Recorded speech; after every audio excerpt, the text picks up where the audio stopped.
2025-এ অত্যন্ত সেরা ডিজাইন। আপনারা প্রথমে একটি এরকম করে কাপড় কেটে নেবেন, এরপরে মাপ দিবেন। মাপ যোগ দেওয়ার পরে হচ্ছে সুন্দর করে ফিতে দিয়ে এভাবে কেটে নেওয়ার পরই মাপ যোগ দিয়ে সুন্দর করে আপনি অ্যালাইন করে নেবেন। অ্যালাইন করার পরে কলম দিয়ে দাগিয়ে নেবেন আপনার সুবিধার্থে।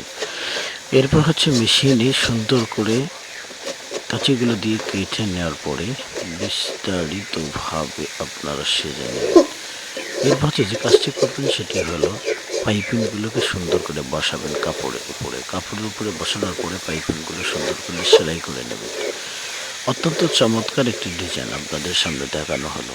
আপনারা এই ডিজাইনটি থেকে যদি ভালো লেগে থাকে বা কিছু শিখে থাকেন তাহলে অবশ্যই আমাদের পেজটি ফলো করে দিবেন এবং ইউটিউব চ্যানেলটি সাবস্ক্রাইব করে দেবেন। ভালো থাকবেন, সুস্থ থাকবেন এবং আমাদের নিত্য নতুন ভিডিও পেতে আমাদের চ্যানেল এবং ফেসবুক পেজের সাথে থাকবেন। ধন্যবাদ। ভালো থাকবেন, সুস্থ থাকবেন, আমাদের চ্যানেলের সাথেই থাকবেন। আল্লাহ হাফেজ।